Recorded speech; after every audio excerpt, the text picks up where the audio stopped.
Hello and welcome to My Mom's Basement, presented by Barstool Sports, and a very special Penguin finale recap edition of My Mom's Basement.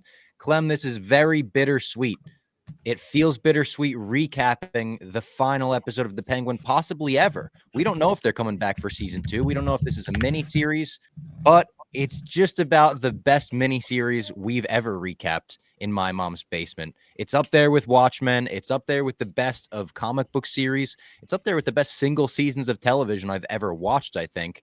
And the finale, I would say, landed the plane last night. Clem, what did you think of the Penguin finale? The Penguin flew, Bob. The Penguin can fly. It took us to heights we never thought we'd see in the basement after, how long has it been we're watching these TV shows? It took us 4 or 5 years almost, yeah. From Disney Plus all the way to Max to finally get a show that made us feel this way, and he delivered. The kid delivered. What can I say? They delivered on a way that I was nervous about. We talked about, are we nervous about the finale? Do we think that there's a chance they don't land the plane? And of course, in comic book series and comic book projects, there's always that chance, especially when you're talking about the ending. Even the Batman, a movie we love, the third act of that movie is the part that gets a little shaky for the two of us. The fact that they were able to go in after 7 amazing episodes, throwing a perfect game basically, and still satisfy us with this dark ending, an ending that isn't satisfying in the conventional sense, blew me away. Bob, dark ending, dark episode, the entire episode. Yeah. When you think when we're starting out and we have the finger in there and you're just, the mom and him going back and forth, dark from the minute it starts. And the reactions that I saw after it ended, I'm like, everyone was in on it, which I'm happy about. I'm happy that everyone bought in and loved it, instead of being like, oh, this was to this or to that, which we get all the time these days. I feel like we finally they crushed it, dude. They crushed it. And it's funny. I remember, I think it was episode 1. We're like, all right, this show looks like it's going to be good. And somehow every week it got better. We met new characters. The story advanced. There were twists and turns we did not see coming. Some we did. The boys had themselves a season. We had a couple good predictions. You specifically had a lot. You were locked in with Cobb. Yep. And then listen, I had a few that were way off. That's going to come. Yeah. These are, again, we're basically doing podcast parlays when we do these takes. We're not trying to get a minus 150. I'm not trying to get Derrick Henry type predictions here, minus 330 to score a touchdown. I want plus 250. The Giants are going to score over 25 points today or something like that. You're putting a sprinkle on a bunch of different things that are all big odds. And eventually one of them is going to hit and you're going to get some. Yeah, it's nice.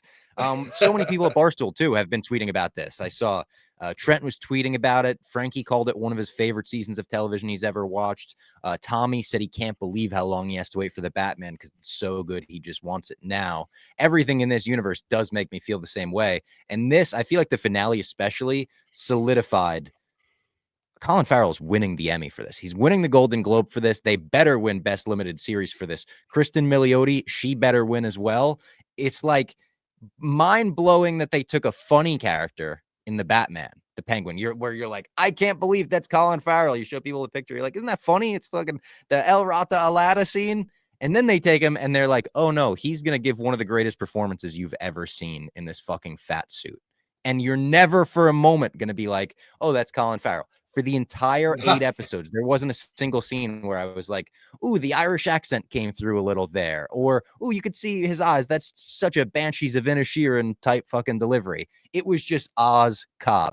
Even at the end when Oz is standing next to Sophia and she's got the red on, and what an awesome finale outfit for Sophia as well, the red fur and everything. And my fiance said, oh, that would be such a great Halloween costume, that red Sophia and then Oz in the suit and everything. My mind, weirdly, it went right to me and Clem would crush that. I'd be a good Sophia for him. Wow. I appreciate that, Bob. Like you said, though, even I guess that's the production value. Everything was just shot so beautifully. The music always hit, right? Talk about the writing was awesome. Even this week. Oh, God. It brought Gotham. It was maybe the character you can say when push comes to shove. And that character, you're talking about characters that had a rough break, and I'm sure we're going to talk about one that had a really rough ending. But man, Gotham, it was bad going into this season.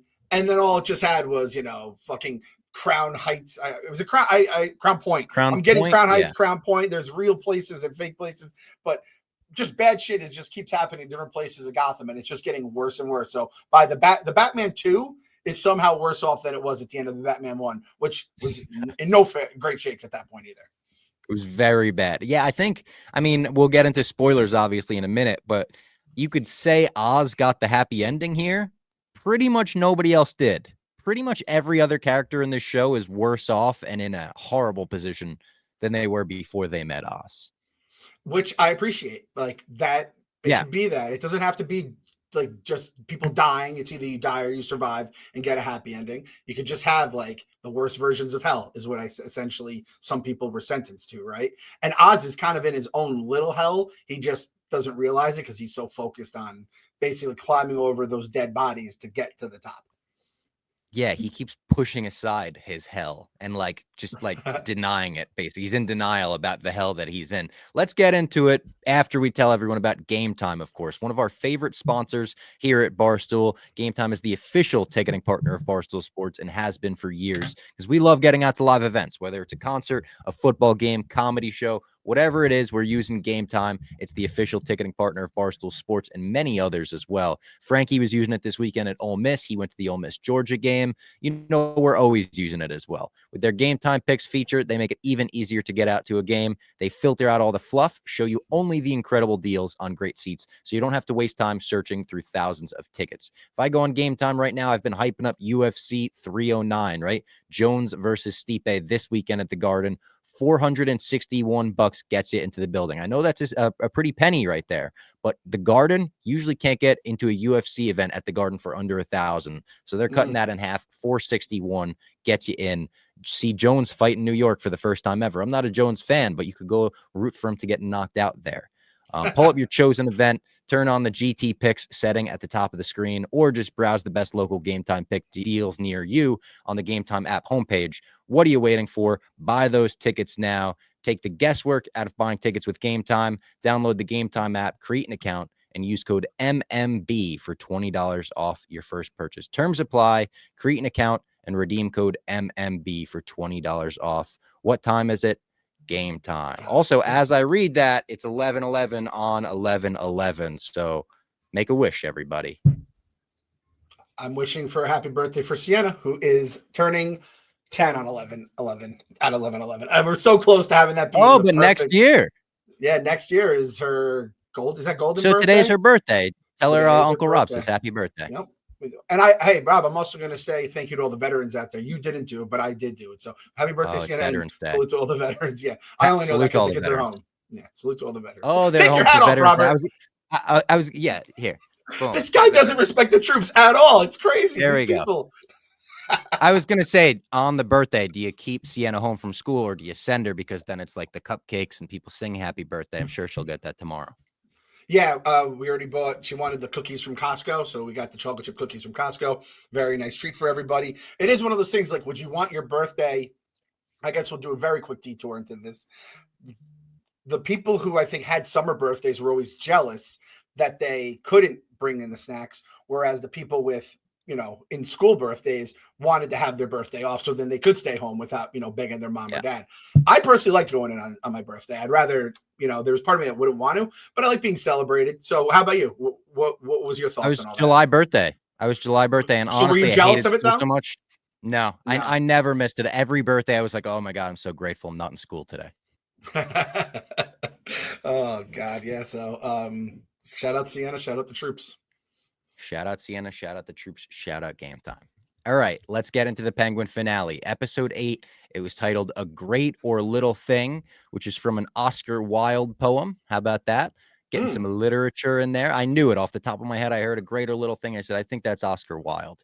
No, I didn't actually. I had to look it up. Wait, does he have an E at the end of his name? He does. Yes. All right. I at least knew that. That's right. We're a fucking English history podcast here. We know our literature.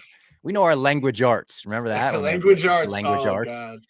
God. We open the episode with another flashback. It's through light therapy, Julian Rush's light therapy. Another thing that I think we kind of called that he would be putting Francis through this, because when we saw last week, they put out the little preview for this episode and some images. We saw the older Francis actress with the young child Oz. So you knew something was up there. And we go back to that night at Monroe's. We actually go back to her meeting with Rex Calabrese before that night and telling him, I'm pretty sure my son killed my other two boys. She's like, what he did? He's like, what do you mean what he did? And she pulls out the flashlight and was like, he lied to me that night. He was fucking with him and he wanted me all to himself. So I know what he did. And that's a big shock. That's like, oh, fuck. Francis knew the entire time that her one sociopath, insane son killed the other two just for her love. And that was a weird thing. And you realize, oh, this night at Monroe's is a lot different than Oz remembers it. She hired Rex Calabrese to drive him home that night to take him out. Like when they were like, she's like, maybe you could do that for me or whatever. They allude to it in that conversation. I was like, are they alluding to murdering that child? Are they doing the baby Hitler conversation with Penguin right now? And they were pretty much. And Rex Calabrese, by the way, speaking of predictions we got wrong, not the father of the Penguin. I thought there was maybe something there. Clearly not the actual father, but they go to Monroe's, they have the night, and he tells his mom, just don't give up on me. You know, I'm not going to give up on you. Just don't give up on me. And I think something changed. You saw something change in her eye right there where she told Rex, hey, don't drive him home tonight. She decided against it. But pretty shocking intro to the episode. And another one where I was like, all right, they didn't give us like a ton of the kid, but everything they gave us of the kid was good still. It was a good kid actor. That kid rules, man. That kid, I hope he doesn't just have to play just fucking really sick and twisted bastards, because he absolutely crushed the one that he did play there. I saw this on the heavy spoilers video, and he had, I think, attributed to someone else. They noticed that the mom had a yellow flashlight in her apartment in episode 1 of the Penguin. So it kind of starts back there, you know, a little breadcrumb that leads us all the way back to today. And he had mentioned that he did think that there is a chance that Rex is someone's dad out of the 3 boys, maybe multiple. I don't know if we'll ever know, but it is something that can definitely, hey, I'll tell you, Mama Penguin could throw it around back then too. Just gonna leave it at that. She's a fucking absolute sociopath, her entire fucking her and her son. But very this is what we wanted. I think we might, I don't think we said this last week. I said this with someone else. This is what we wanted from the Acolyte, where it's like you see a flashback from a different point of view and be like, holy shit, this is not how it all appeared. Where in that sense, it was exactly what it appeared. Yeah, it was just different angles. From different angles. Yeah. So this, I appreciate this kind of shit. And it was eye-opening. Yeah, we did kind of call that Julian Rush red light therapy going on there. Yeah. And Julian Rush, credit to him, because a lot of the season I was kind of like, why is this guy even around? And by the finale, I was like, oh, it makes sense. You needed him around so you could eventually put Francis through that weird therapy. And also it gave us that flashback episode with Sophia as well. So that was probably still, I mean, we could talk about it afterwards. I think that Sophia episode is my favorite episode of the season, to be completely honest with you. Yeah, I think that's going to end up being the one that people will be the most chosen. It's like the bear with the Christmas episode and Fishes and Forks. I think you go that episode, or again, I like the next episode. The one right after. Those two lead, unless you want to go the finale too, just because it is like you're getting it's all just those dark, like even watching it last night, like when the finale ends, you don't have the feeling you had after like the Sophia episode where you're like, oh my God, what television, like you did in the season sense. But the finale ended and me and my fiance looked at each other. We're just like, oh man, we need Batman, man. We need the Batman back in Gotham. We got to have someone stop this motherfucker. Which is what they want you to feel, I think, when they put that fucking signal in the sky. I think you wanna feel fired up for the Batman too, and I was. So they bring Oz in present day to Monroe's, and they have Francis right in front of him. Oz has the shit in his mouth. He's like gagged, and they threaten to cut off her finger with the cigar cutter that Sophia stole from Oz's apartment. It's Sophia and her henchman, I think it's Enzo or someone, that's threatening to cut off the finger unless Oz says what he did. She's like, tell her what you did to your brothers. And he's in complete denial to the point where he's going to let them cut her finger off. He's like, what? No, you're crazy. No. And his performance here, it's so good. Like, and he shows so many sides of himself in this. He shows the desperate Oz. He shows the conflicted Oz. And in this part, he is desperate. He's begging. He's screaming. And they're all saying like, oh my God, you're going to let us cut her finger off, aren't you? You're just going to let this happen. Frances herself is screaming at him like, you're so selfish. It's my fucking finger. Frances snaps on him, straight up calls him the devil. She goes in his face and is like, you are the devil. And with a broken bottle, fucking smashes it, stabs him in the gut. This is 10, 15 minutes into the episode. I'm like, okay, Penguin just got stabbed. So what the fuck is happening for the rest of the finale? And then she goes to walk away. She sees her other two sons. I think this is the moment where the stroke hits, right? This is the beginning of the stroke. We find out later she had a massive stroke, but she just passes out. That makes Penguin hulk up and fucking snap out of his chair, start shooting the henchmen, and they escape. But what an intro, where it's like, this could have been the final 15 minutes of the episode with the emotional weight and gravity that this all had. But this is how they start things off. I thought we were going to have, like, I thought the whole episode could take place here, and we have little bits and parts on the outside, and then maybe 10 minutes left is where we get the fallout from whatever happens in there. And the fact that we just got 15 minutes and still got all those just heavy scenes, and she says it, I think, to Rex, and then it gets brought back up when she's talking to him, the mom. The devil is in my house, and then she calls him the devil. And Sophia is also like, well, you kind of like made the devil, so does that make you the devil? You kind of raised him as, you know. It's a weird chicken or the egg thing too. Yeah. In this episode, you learn that it went back a little bit too. Like the whole series, I thought Frances raised the devil, and now you're like, oh, he might have been the devil. And then she was like, all right, I guess I raised the devil. Yeah. And it's like, I guess I can make the devil do some stuff for me here. And I'm never gonna, you know, that's the thing about Oz. You see it in the scene a little bit when they're in Monroe's. We also see it in Monroe's when he's a kid. Smooth talking Oz. That boy could sell water to a well, right? Catch a popsicle to a woman with white gloves or whatever the line is from Tommy Boy. Like, you've never heard that line from Tommy Boy. Yeah. It's been a while since I've seen Tommy Boy. Yeah, I thought that was a Clem original right there. I was just like, what the fuck? I wish. But there was a quote recently, a Barstool quote. Somebody did the Animal House, like when Germany bombed Vietnam or something. Someone did that, and everyone was like, "No, Pearl Harbor." Pearl Harbor. Yeah. So Oz brings his mom to the hospital. That scene was very Tony and Livia. You know, it's a different vibe than Tony and Livia because he's still looking out for his mom, even though she just said all that horrible shit about him. With Tony and Livia, he's fucking telling her like, you're the worst. I know. I fucking know what you tried, whatever. But they wheel her in, and then Vic meets him in the hospital as he's stapling up his own gut. That was a gross scene too. Just seeing him staple his. I wonder how they did that too. Like Colin Farrell, is he actually stapling a fat suit together there? Are they letting him put the staples in? I don't know.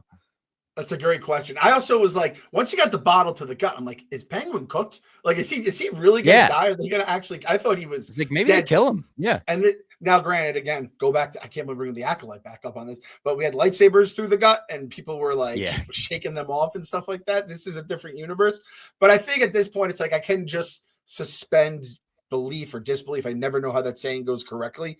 So it's like he's gonna live through the battle to the gut.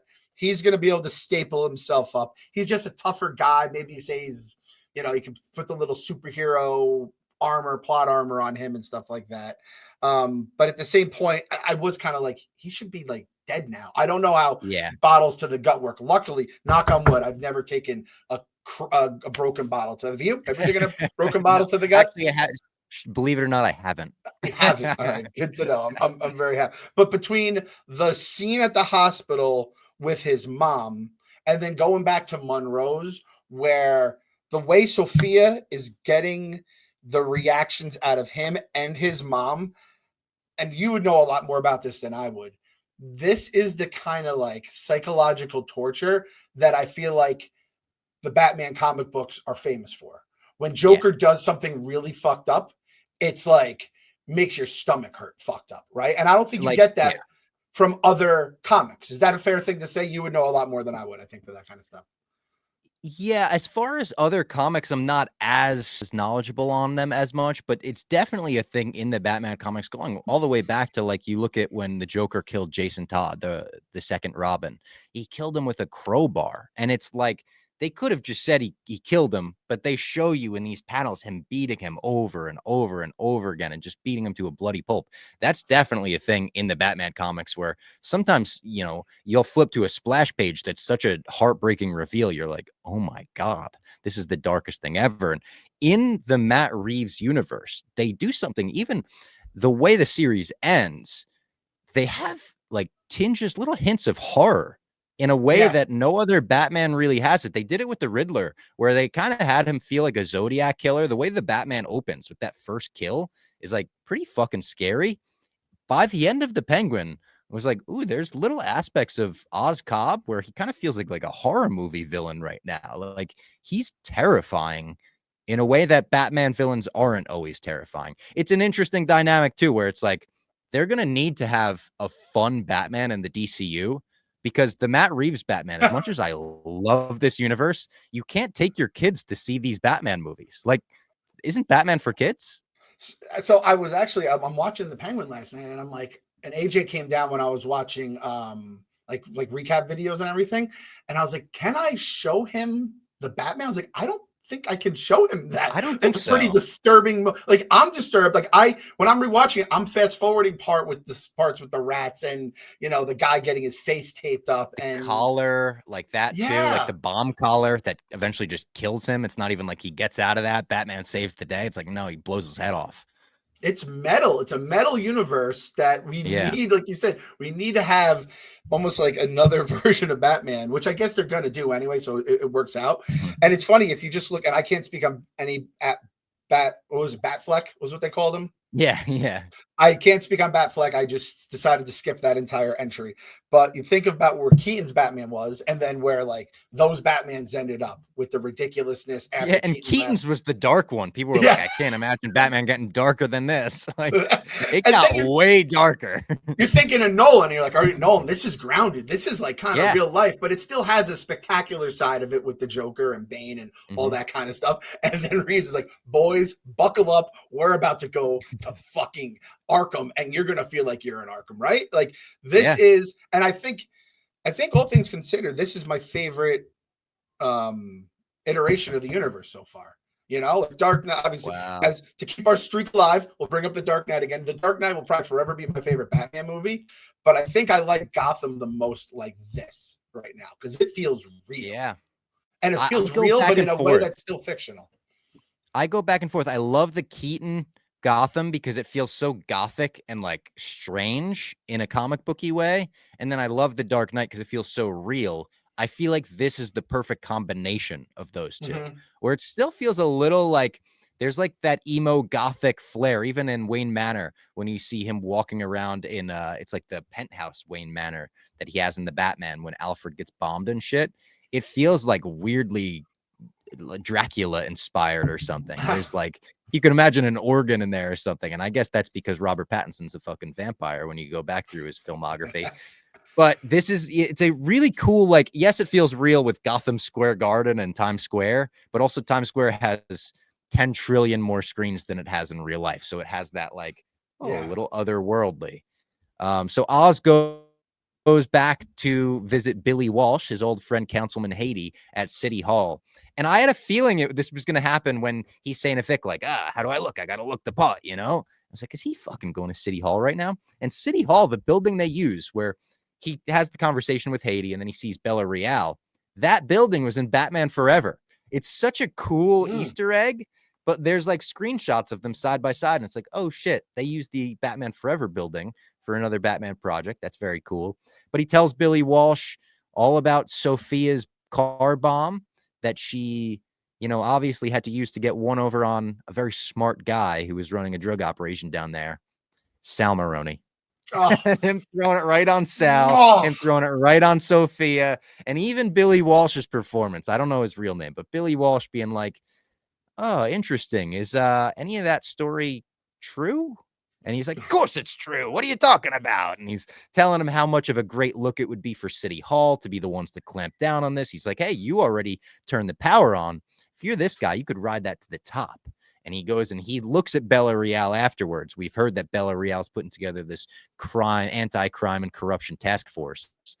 It's very clear based on this scene that Oscobb has aspirations in politics, that maybe one day he's going to run for mayor of Gotham, just like we've seen the Penguin do so many times in the past. And I didn't even consider this as a possibility. The foolish me in my brain, when I'm looking at gangster Oscobb, I'm not thinking like he's going to run for mayor like the rest of the Penguins. I'm just like, oh, he's going to be the kingpin of Gotham. At this point, I'm like, oh my God, how did I not realize he's going to run for mayor? Because they do that shot from behind too, where it's like the series basically opened with the ending of the Batman, him looking out the iceberg lounge at Gotham, being like, this is all going to be mine. And they hit you with that shot from behind here, from standing on the City Hall steps with the same vibe of like, might not happen in the Batman 2. I know the election just happened, but by the Batman 3, this motherfucker's running for mayor. And Penguin's been mayor in Batman, right? Oh, I mean, Batman Returns, he's running for mayor. I know in the Gotham television show, he's running for mayor. In the comics, he runs for mayor. This is like a key thing that his character, he wants power in that way. He wants to be celebrated in that way, even by Gotham. And this Oz, like after he's lost everything, after he hasn't gotten that approval from his mother, of course it makes sense to go down that step next. I loved it, man. I love it.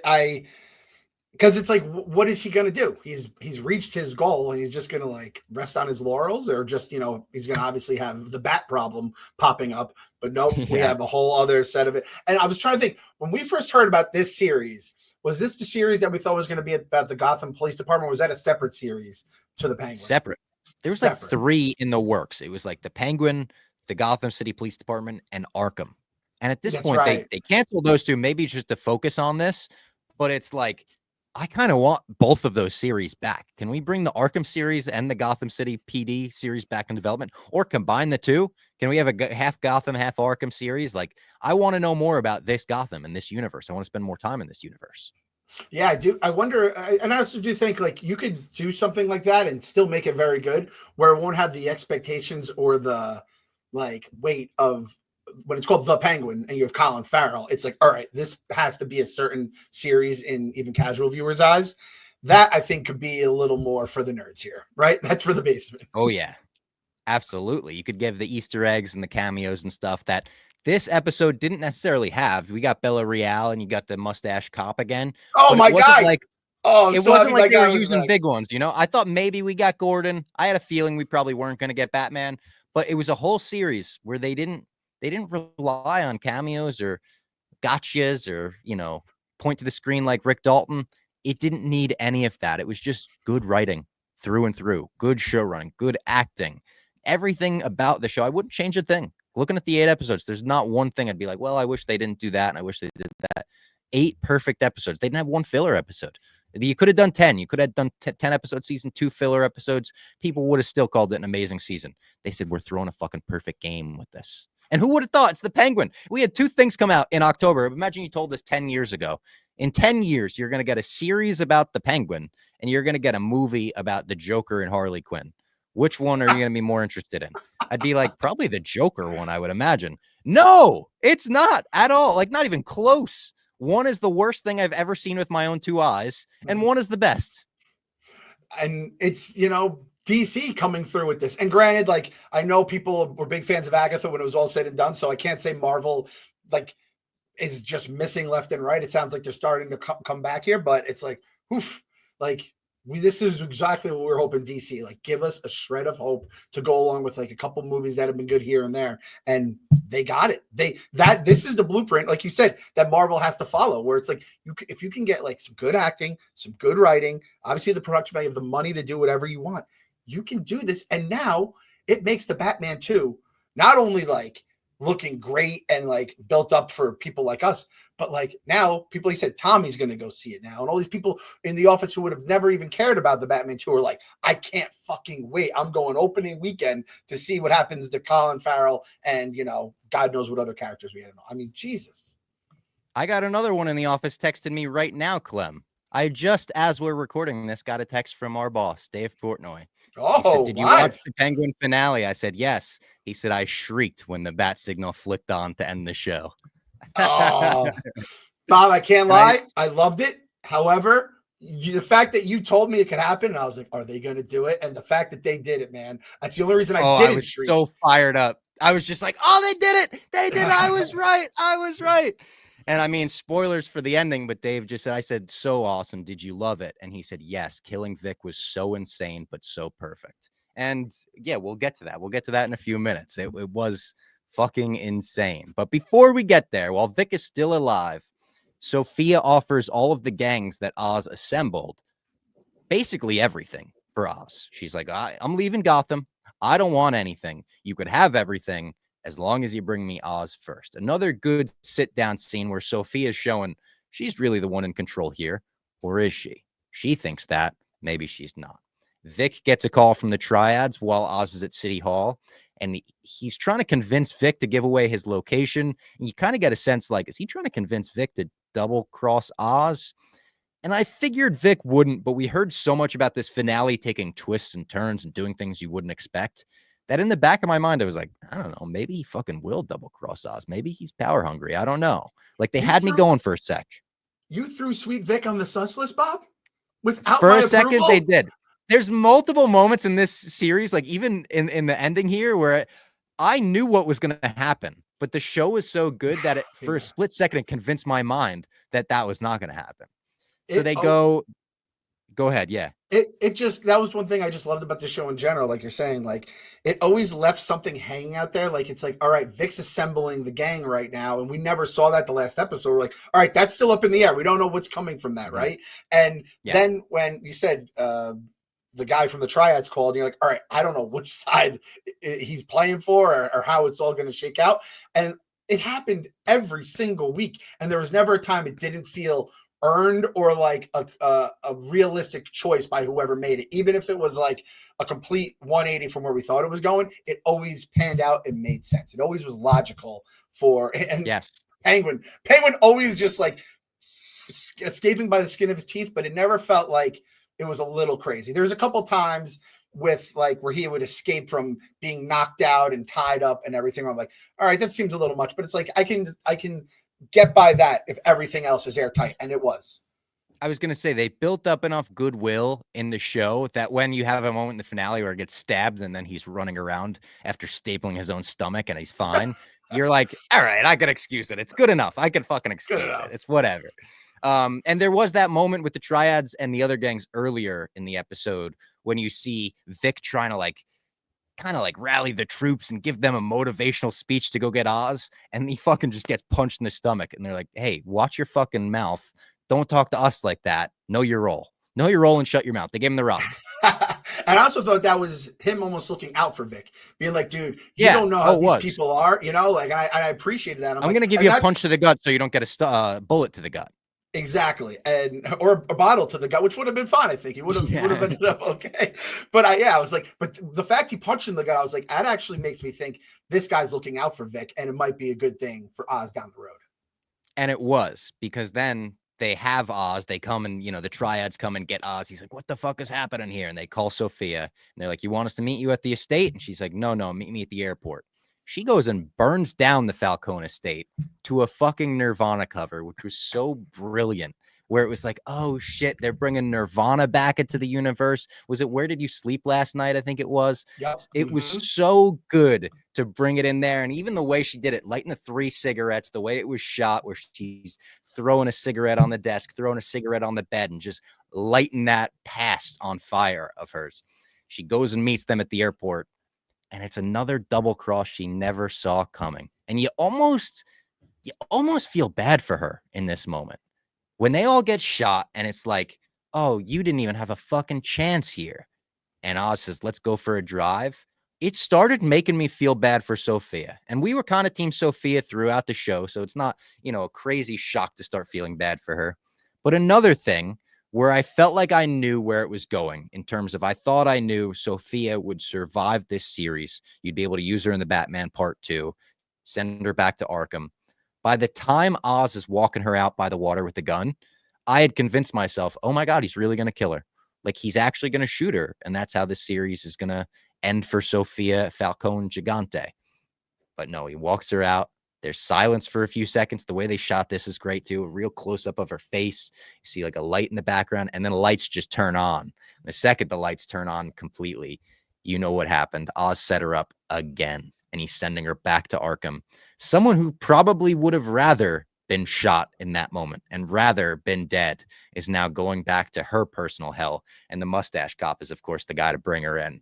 But another one where it's like, it makes your heart hurt for this awful person, where you're just like, oh my God, you're going back to the worst place on earth. When they're throwing the HE double hockey sticks around, talking a lot about hell. Yeah. And then when he's like, you're going to hell, and he completely fucking flips it on her, and she thinks she's going to the, literal hell, and she's going to the figurative hell. That was fucking another chef's kiss. And you said your brother sent you the chef's kiss. I tweeted out the penguin doing a chef kiss afterwards. Like, that's all I could say about like 10 different parts of this episode. Going back to the song, dude, that song, when I'm like, oh shit, we're going Nirvana here. And I don't know if Nirvana, I think that someone might have done it before Nirvana, but that's it's like a famous, it's from their Unplugged, like it's such a famous cover of that. And when I heard that, I remember I was fucking alive when that fucking came out, obviously. And then I was probably in like the angsty teen stage. And I remember I was like, what the fuck was that song? That song gets in your head. And then when I saw this and she's there, the cigarettes and just her complete change from the like doe-eyed girl who, just wanted to do the right thing and was helping out women and trying to help, her mom's memory to like what she's become. I was like, holy fuck. And this is another thing that, again, I would imagine the comic book people like you would love. I can see her drawn in the exact way she's looking, red everywhere, cigarettes, fire, the whole just like, oh, it was just incredible, man. It was fucking sick. And that cover over it all was colder than a penguin's dick. That's all I could really say about that. And I also have to say this. I hate to, two characters we love, Penguin and Sophia. Great. Those two are so bad at carrying out their plans for revenge and finally killing their rivals. It was like watching, and hey, this is going to hurt both of us. It was like watching my Mets and your Yankees try to take down the Dodgers. It's just like the Mets just couldn't they'd have the bases loaded, just couldn't get the big hit. And the Yankees would just kick the ball over the infield or have a base running error. And the Dodgers would it's like, they just kept fucking giving it up. And I'm like, you were so stupid. And I was legitimately mad at Sophia when he was duct taped to that chair, and I'm like, so it's a chair he can break because it's an old ass chair. I was mad at her at that moment. Yeah. Did you think that he might hulk up and get mad if you have his mom in custody? You might fucking and break her, rip off her finger, and then have her say stuff that's gonna really just like tear away at his soul. So fucking Sophia. Same thing when she goes to that meeting. You don't think there's a chance one of these criminals might double fucking cross you and put you in the, in harm's way? So, all the gangs in Gotham who you've double crossed in the past. Yeah, it is. The Mets and Yankees comparison is good. Like the Yankees, that game 5, like they had the advantage and everything. And then like Aaron Judge drops the ball and Garrett Cole forgets to cover first. And you're like, are you guys fucking idiots? Wait a minute. You guys play baseball? Like you have to think about it, like, wait, Oz, you're in the mob, right? You've been around this before? Yeah, I guess not. Yeah. And this does play into Penguin's like hands perfectly. The whole like, hey, fuck the establishment. If you're like the person who's being passed over, and Heavy Spoilers made this point, but I was thinking the same thing. It's very Godfather, where it's like, hey, the old heads of the 5 families you've done, and now like, new stuff can rise up from the soil now. And that's a whole thing in The Long Halloween, which we will do a comic book club on eventually. A lot of that story and even that Batman universe is about the changing of the guard from organized crime to costumed crime. And it goes from the Falcones and the Maronis to the Joker and the Penguin and Poison Ivy and these, insane Batman's rogues gallery that we know and love. Gotham is going to be taken over by them. And I have a feeling, based on how much of the Batman and the Penguin feel like they were inspired by The Long Halloween, that's where this whole universe is going. I feel like by the Batman 3, we might have the Riddler and the Penguin and the Joker and Catwoman. We might have them in the same room together. There's like a classic splash page of all of them in The Long Halloween. And I feel like we might be getting there with this. Like, they're doing a good job of putting their villains in Arkham so far and not killing them. I know it's only been one movie and one show, but Build that up. We don't want to see the villains die. Throw them all in Arkham, and then do fucking the Batman 3 where he gets locked in Arkham with them, and do that Grant Morrison Arkham story or something. I'm looking at this. I think the splash page you're talking about. It's pretty fucking. It's like Joker sitting on the desk, right? And then yes. Yeah. Wow, that's pretty fucking dope. Yeah, and like if they built to that, that'd be all time. Yeah, and I mean, go like you said, organized crime, the costume crime, and then it gives this Penguin series that much more weight because it's like we watched it through 8 episodes, basically the end of organized crime with Maroni dying, and obviously Falcone dying beforehand, and the whole Falcone family getting gassed in their sleep. I mean, and this is fucking God bless, man. They fucking crushed this show. They did. Matt Reeves. Trust in Matt Reeves. That guy, he knows what he's doing. From Cloverfield to the fucking Planet of the Apes movies to the Batman. I trust Matt Reeves with my life. So who's on the trust list? Trust the Reeves. I mean, trust the Feige's Gun. Gun we trust. Definitely. And Gun we trust. Trust the Reeves.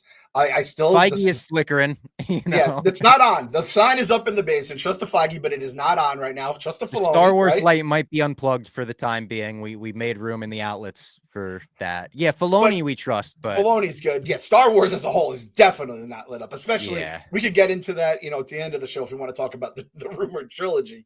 There's a lot of trust issues going on in that universe right now. We got trust issues with Star Wars right now. Let's not even talk about it right now. Let's stay positive on the. Let's stay in the good side. Let's stay in the good side. DC, they're giving the good stuff. That's how you know we're living upside down. Another thing, 10 years ago, imagine telling us 10 years ago, like you're going to be breaking down the amazing DC programs and you're not really going to want to watch the Marvel stuff coming out. 10 years ago, tell me after Endgame. Oh, no, don't worry. DC's going to save the day when Marvel hits the skids after Endgame. Crazy, man. Crazy. So he goes back to the hospital, check on his mom. Oh, wait, Bob, let me just say something right now. What's in my head, please? For people who love the Penguin that did not watch the Batman or watched it in the theaters or haven't seen it in a while, just go back and watch it. It's going to become so much better, especially when you're not at home. When you're at home, you're not in the theater. It's a long movie. And when Mike Fox said this, your brother, that's how I knew I wasn't crazy. He goes, the end, it gets they draw it out a little bit, and he tried to. He said he tried to do all 3 Nolan movies in one movie, and I thought that was pretty funny. So it's like, go back and watch it. And notice at the end, you might be a little like fatigued, but it's so fucking good. And it's going to get you more excited for it to either rewatch Penguin or for the Batman 2 and the whole universe that's coming up. I just wanted to put that out. And I also think the ending does drag a little bit when they're in Gotham Square Garden, as we've talked about. But the actual ending where Batman's giving the speech and having the people helicoptered away and helping people realizing he can't be about vengeance. And then they talk to to Selina, and it's just Batman and Selina, and they drive their separate ways to end that movie. That's such a Batman Catwoman relationship thing. Mm-hmm. I love the actual the final 5 minutes of that movie, I think, are fucking awesome. And up there with some of the best endings of Batman movies, which Batman movies are great at endings. All 3 Nolan endings are like 3 of my favorite movie endings ever. So they go back to the hospital to check on his mom.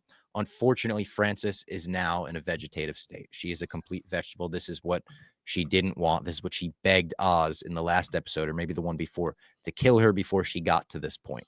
And he gives maybe his best performance of the series in the next 5 minutes, where he's begging her to say something. He's screaming at the nurse, "What the fuck do you mean? Go get the fuck a doctor. You don't know what the fuck you're talking about."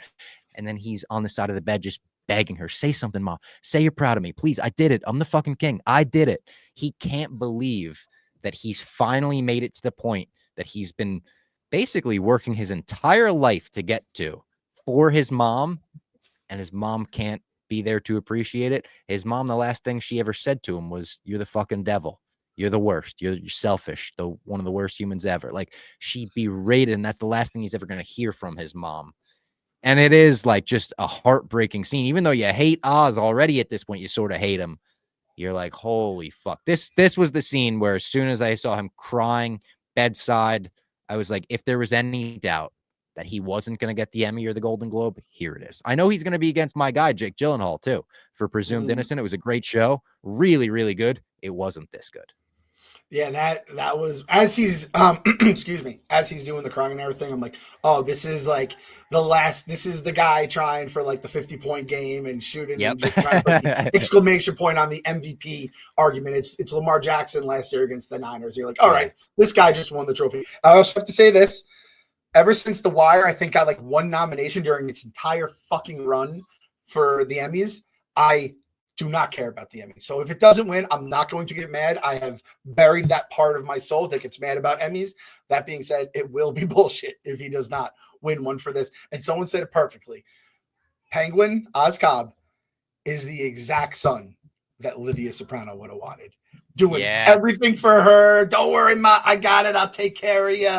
You know, ironically, doesn't want to put her in a nursing home. Doesn't want to put her in a nursing home, give her the stars and the moon, the penthouse she's always wanted, remembers every little thing she says. Almost, I mean, Olivia would find a way to hate him and push him away because that's what Olivia is. But nonetheless, like that was a spot on mark. But it's also like he's also just really just Oz Cobb, his brothers, who, like, you know, I don't know if they loved him like brothers. You know, they loved him, but it's like they always try to include him, you know. And then obviously Vic, who we'll get to. And then the one person, he kills those people. But then the one person that's like, if I ever end up in a vegetative state, please kill me. He does not listen to those wishes. And that's Ma herself. Crazy. And the one that we all said from episode 1, that's the most obvious death we've ever seen in a television show. Of course she's going to die. Who's going to kill her? That was the only question, is who's going to kill her? Eventually someone's going to kill her.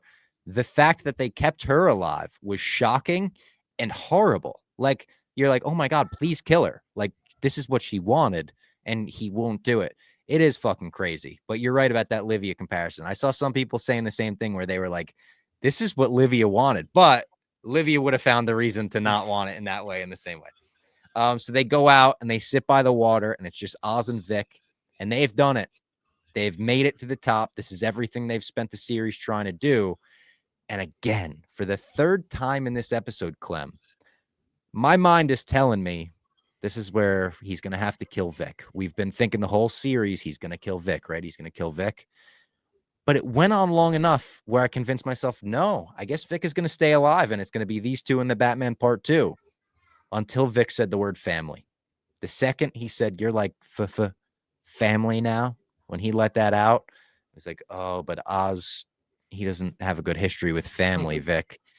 And he says, yeah, Vic, I'm not going to be able to take you with me this time. And like my heart dropped again. And I was just like, my heart was fucking doing jumping jacks at how many times it was dropping. It's just like, oh my God, here we go. And he fucking strangles him. Total Tony Christopher vibes from how long it took to strangle him as well, and how much he's begging and how much he's fighting. And I think they said in the post-show little blurb that they do in the script, it said, like, it is excruciating to watch, but you can't look away. We never cut away. And he's begging him. And even Colin Farrell's face, he has like tears in his eyes, almost like a smile as he's doing it as well. He looks like a sick fuck. Strangles Vic, takes his ID, throws it in the water. He's just going to be a John Doe found on the side of the Gotham River. We knew it would happen. It still hurt when it happened. I didn't think I would like Vic this much. Episode 1. Like, I really grew to like this guy. Yeah, and we were like, this ain't gonna be good. We had Mama Penguin 1 on the like death list, Deadpool. Vic was 2, unfortunately, and we kind of were like, he's gonna do it. We thought he was gonna do it when he had him bury the grave. We thought he was gonna do it when he had him looking at the sunrise or whatever, like all that kind of stuff. And he finally did it after all the stuff Vic did, all the sacrifice, all the ways he could have left him at any given moment and just stayed around, and he fucking just did him. He did him the way that Falcone killed all those girls too, Hangman style, right? Just choking them out, which I'm wondering if Penguin ever did do any of Carmine's biddings, you know, with any of those. I was thinking that too. You're thinking that too?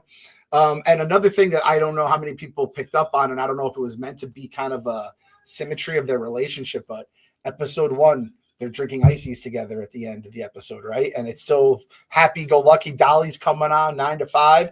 At the end, they're drinking whiskey together. It's much more adult. Even Vic kind of coughs because it's like he's not really made for that whiskey or bourbon, whatever it was they were drinking.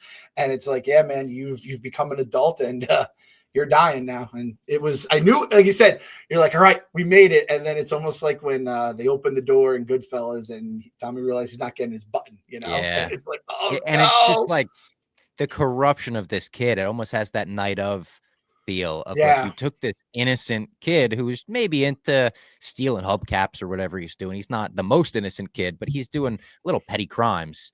and you take him to, oh, he got way too involved with the wrong guy, Oz, and got murdered by the end. When, if not for Oz, he's in California with his girlfriend, right? Graciela or whatever. He's going on the butts, and it's tough. It's a tough ending for Victor. It's also a tough ending for Sophia, but she gets an interesting letter. We cut to her in Arkham. Julian Rush, he's back in Arkham. I guess he got his job back there. So there'll be a thing in the Batman Part 2. I'm sure he'll help her break out, maybe with the help of her half-sister as well. He's like, you got all the general letters. You got people want to marry you, crazy fans, whatever. This one, a little interesting. And instantly I'm like, tell me it's who I think it is. Tell me it's who I think it is. And of course it is, from Selena Kyle. Says she's your half-sister. The thought of getting Zoe Kravitz and Kristen Milioti on screen together in the Batman Part 2, scheming together. Obviously, Catwoman has that vigilante vibe. She's more of a hero in the Batman, but I could see her, walking that line in the Batman Part 2, making Batman maybe a little pissed off about the fact that she helps get her half-sister out of Arkham. I think that was such a good tease. That was probably my favorite tease for the Batman Part 2 right there. Yeah, that got me excited. In fact, we're going to have this character coming back and not just be lost in Arkham and forgotten about for. I would hope Batman 2, maybe in project, if it doesn't happen in Batman 2 or something's alluded to, the next project, whatever that is after that. At the same point, I'm hoping Catwoman can talk some sense into her. Again, there's a lot of Aaron Boone in Sophia there, where it's like you guys are taking defeat out of the joys of victory nonstop here. You have to stop doing this to yourself. So that was tough to watch. But yeah, we were always hoping that the whole half sister thing and the fact they both hate Carmine could bring them together, two good characters, and here we are. Here we are. And then the series ends with this creepy, again, horror-inspired, I think, scene of Oz showing up at this penthouse. He's got the fur coat on. He doesn't put it on, but he's walking with the top hat, nice and subtle enough where it's like, all right, he's got that outfit of the show he was watching when he was a kid with his mom the night his brothers died, right? He's got the fishtail in the back, and he looks great in the very comic accurate suit. Oh, yeah. Like, I was just like, oh, my God, I could imagine him as an action figure right here. And he goes in, talks to his mom, and he's like, I know everything you ever wanted, right? And she just has one tear drop. And it is a chilling tear of he's taking that as, oh, yeah, you're so happy, I know. And it's like, no, dude, she is being tortured every second of her life by you in just that empty room hospital bed. He's like, you look better than you did yesterday. It's like, bro, she is not improving. I promise you, there's no improvement happening here. And then he walks into this open space, almost like it looks like a gala's happening, but nobody's there except Eve. And Eve is dressed in his mother's jewelry and dress. She's got the mother's hair, the hair's up the same way. And he dances with her to end the show. And he just says, tell me I did it. Tell me I'm the best. Tell me I'm the king. And she's telling him all this stuff. And he's like, I know, Ma. And they just have this creepy, creepy dance. I thought he was going to kill Eve. But again, I almost think it's worse that he didn't. I almost think it's worse that she is just maybe his hostage, maybe his prisoner. We don't know if he knows. He probably knows she sold him out, the Crown Point thing. If he doesn't, he'll probably kill her when he finds out, or maybe he'll just keep her alive in this state. But they pan out, they show the Gotham City skyline, and then just like I wanted to happen, we get the bat signal flicker on. Made Dave shriek, made me shriek. I loved that final shot. Even the Penguin, the penthouse apartment he's in looks so comic booky. Having the bat signal next to it, that was a splash page to end a book right there. Yes. Yep. Perfect splash page to end the book. And yeah, Eve is in her own personal hell. She has to deal with this guy and the whole mom stuff, which is just gross, knowing that he played a role in her friends, all these people dying. And it's just nobody's happy, but they have to put the smile on just to survive and make it through. It's fucking, and that make no mistake about it. That stuff, when I was like, wait, I was like, is that the young mom? What? Oh God, no, that's Eve. That's him acting like the mom, and has the face in the bosom, if you may. And I was like, oh, this is. I did not feel good after that. After a full dark episode, that might have been the darkest shit. And it was supposed to be it just left you with a bad taste in your mouth. Yeah. And shout out, some people did recognize really early on in the series, Eve looks a lot like his mom. Maybe he's got one of those complexes, whatever. There's a name for it. Oedipus. maybe Oedipal complex. But like I didn't notice that early. I wasn't looking at Eve episode 1. I was like, oh, she kind of looks like his mom. So the eagle-eyed people to spot that, That's I good. view with as much respect as the people that were like, oh, those boots. I think those are Boba Fett's boots. Like when they heard that in The The Mandalorian or Spurs, whatever. those fucks, Yeah. yeah, those crazy people. I also want to just point out when Bella Real said, or I think Billy Walsh says Bella Real has put together this anti-crime, anti-corruption task force. Who do you think would be the head of that? Do you think it could be a possible new candidate for district attorney named Harvey Dent? Because generally, Ah, Harvey is the one going after the mob, going after crime, going after corruption. And in the Batman, the district attorney was killed. okay. I mean, listen, man, I feel like in the Batman 2, we're gonna get like 3 to 4 potential figures here coming in, right? I think so too. I think we're gonna get like a similar vibe to the Batman, where you have the Riddler as the main villain, but you also have the Penguin, you also have Falcone.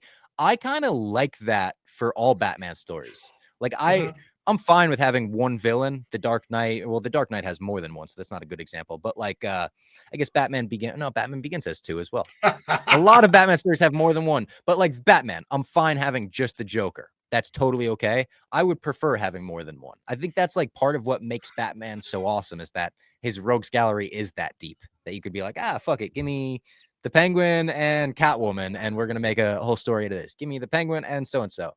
So like, I like having multiple in every movie, and it could build to that point where by the Batman 3, you could have, a dozen fucking villains pop up like Long Halloween style. And Colin Farrell did say he signed on for 3 movies, which I love to Oh, hear. I Like didn't know we that. are blessed to get more and more of Colin Farrell as Oz Cobb. I assume we'll get more stuff, like maybe probably more of him in the Batman 2 than we got in the Batman 1.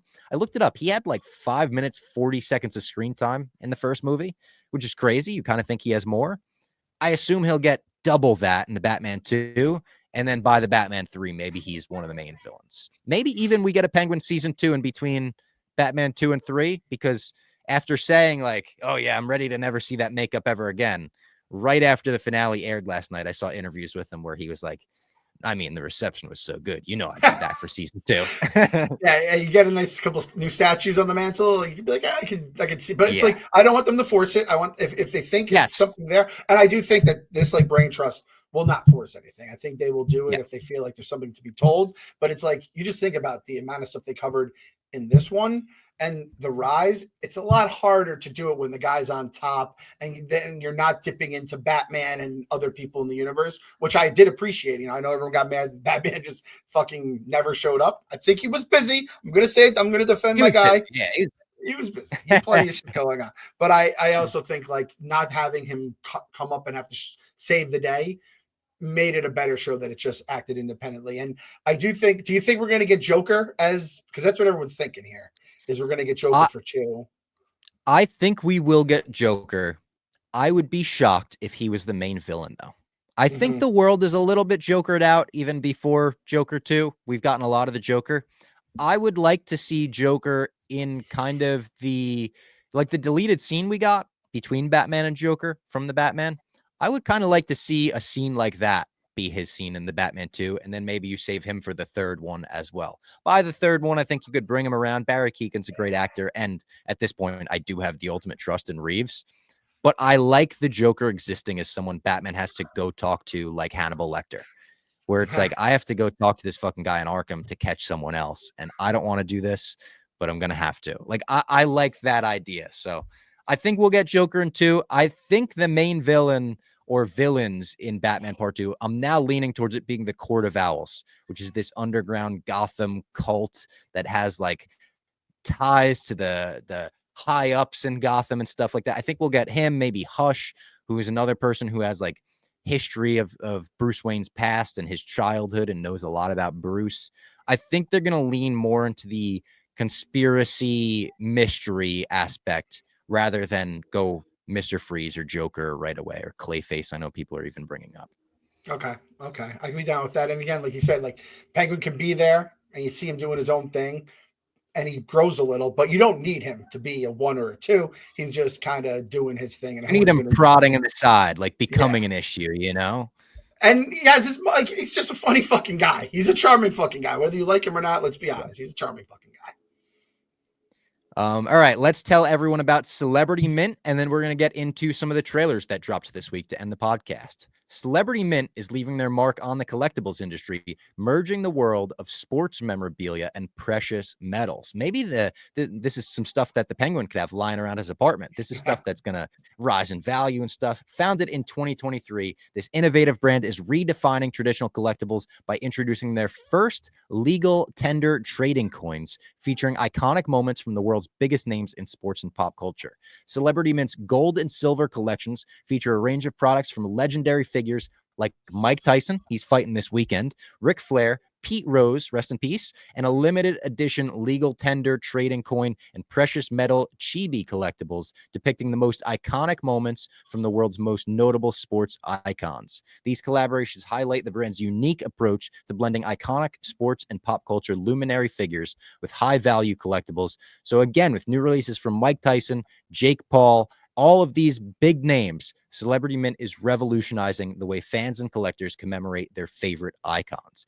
My Mom's Basement listeners can visit celebritymint.com/Tyson-Paul and then use code Robbie10 to get 10% off. The fight's happening on Friday as you're listening to this. Big fight.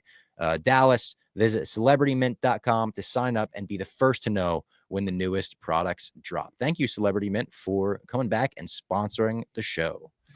All right. Tyson one is dope too, because my kids are, it is. I played Punch Out in front of them once. They are obsessed with that game. They listen to the music on their own. They make a movie where they act like AJ acts like Soda Popinski, and they're just obsessed with it all. So I showed them the Celebrity Mint and they just love, there's like the little cartoony Tyson thing. They couldn't get enough of it. That fight's happening on Friday, which is crazy. And then UFC on Saturday. Get it with Game Time. So we got 2 trailers that dropped in the Marvel world this week, and I wanted to talk about them, just touch on them before we get out of here. We got a new trailer for Captain America: Brave New World and a new trailer for Thunderbolts asterisk at the end. Gotta throw that in there. Both were from D23 Brazil. And honestly, I know we're in this weird zone where we're not completely trusted in the Feige right now. The sign's flickering. Maybe I'm just a sheep by saying this. I thought both of these trailers looked sick. Like, I thought the Captain America trailer with the big text on screen. Yeah, I mean, both of them kind of had that vibe of like text on screen. But they were edited in such a cool way. Like the Captain America one, more Winter Soldier vibes. We say that every time we see trailers or teasers from this, but the like, your inner circle's been compromised, sir. Like all of that stuff just feels like Hydra's infiltrating again. And all of the stuff we're getting of Harrison Ford, they're not hiding the Red Hulk stuff, which I think is smart. Like we've seen the Hulk before, so we know what the CGI looks like. And we've also seen all the toys, so we know he's Red Hulk already. So they're like, this is going to be the movie where he fucking punches the shield and breaks it. Like, I'm in on that. Little Giancarlo Esposito at the end, too. The reshoots make us a little worried, but then again, Rogue One, they fixed Rogue One with reshoots. Thunderbolts had more of the same vibes where it feels like it's Marvel's Suicide Squad. It feels like they're assembling this team that's not going to get along at first. They're going to have to learn to get along by the end. It's a lot of the people you wouldn't expect, where you're like, oh, Ghosts. Yeah, she was cool, I guess. Oh, Taskmaster, she was cool, I guess. I think they're going to do something in this where they just make them badass and they make them work. It seems like maybe they're in New York. People are saying, did Julia Louis-Dreyfus buy Avengers Tower? And is that going to be where they're operating out of now? Because the little asterisk at the end, people think they're going to be called the Dark Avengers by the end of this movie.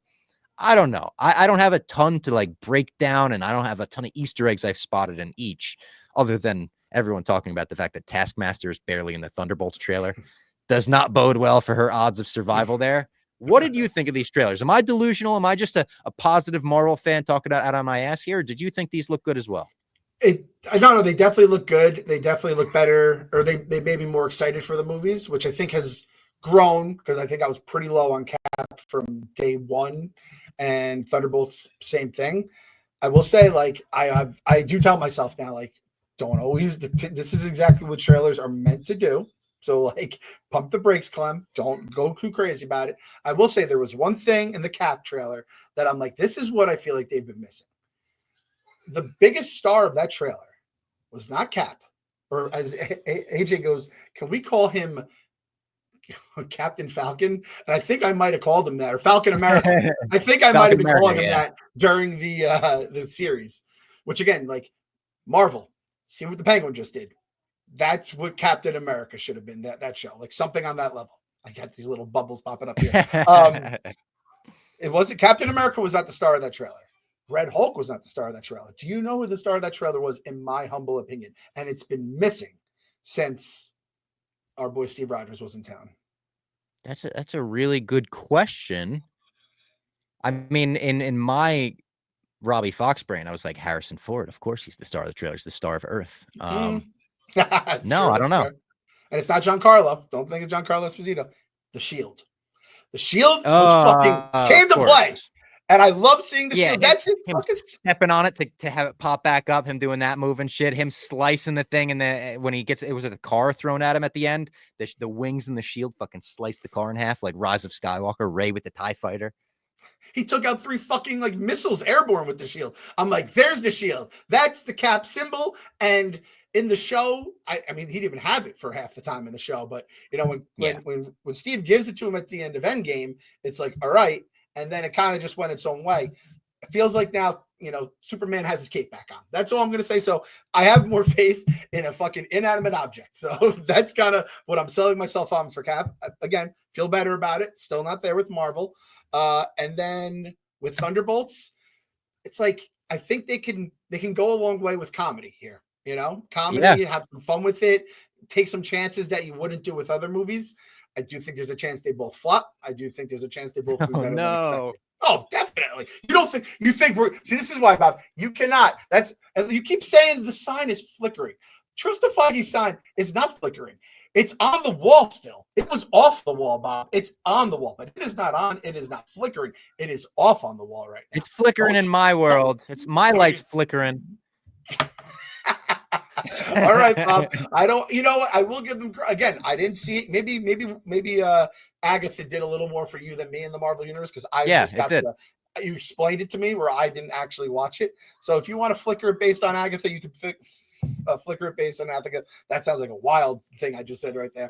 Nonetheless, February for Captain America. I was like, holy shit, that's coming. Right, I know it's soon. I was thinking the same thing. It's like pretty soon. And what you said about Thunderbolts and the comedy, I agree. There was that one shot of Yelena walking out and she like picks up the phone call and then something blows up behind her. And in that shot, someone pointed out she's holding a guinea pig. So they think that she went into like some lab or testing service, saw a guinea pig, was like, well, I don't want to kill you. And she walked out with it. There's the really funny exchange where they're like, oh, yeah, you're the fake Captain America. John Walker's like, actually, I was the official Captain America. They're like, yeah, for a fucking minute, dude. Like everyone just shitting on him. Like there's a lot of funny things, funny dynamic that could be built between the crew that they have of like 3 fake Captain Americas in Bucky, Red Guardian, and John Walker. Like there's funny stuff there. A bunch of assassins and shit. Maybe put them all together. Cameos.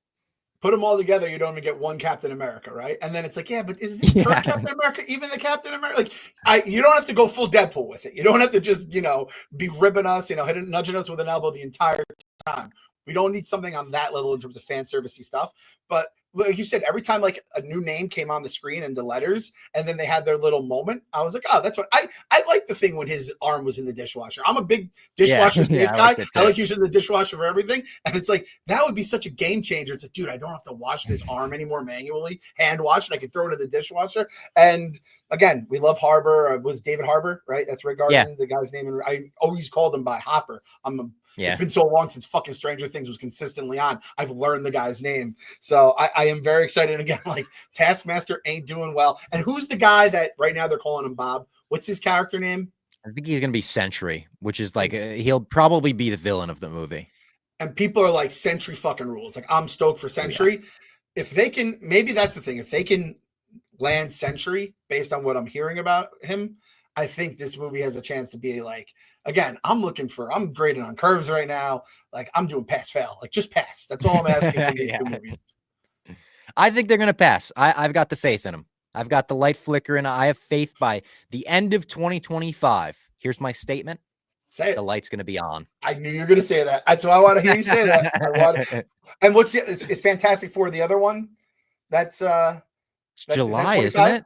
Yeah. So that's 25 as well. I will say this: if Fantastic Four crushes, I don't think there's any way the light goes off, even if because there's shows coming out too, right? That we're kind of like not too sure about. Even if these movies aren't great and the shows aren't great, if Fantastic Four crushes, the light can go back on because again, we're moving forward, and I think 26 on is when Marvel is going to get its footing in. So because this was during the dark days, they were still putting fucking Drax's arm on Khaleesi when they were making these movies. So this was kind of a dark period in Marvel still. And then real quick before we get out of here, we really don't have to break this news down because at this point, I have no faith that this news is going to amount to anything. Lucasfilm has a new trilogy on the way. Allegedly a new Star Wars trilogy. Some are calling it episodes 8 or 8. Some are calling it episodes 10, 11, and 12. Some are saying it's a completely different trilogy. And Simon Kinberg, the guy behind a lot of the X-Men franchise, is behind it. He is the guy who wrote like Dark Phoenix and X-Men Last Stand. On the flip side, he wrote Days of Future Past. He was very involved in First Class. He's the co-creator of Star Wars Rebels. He produced The Martian.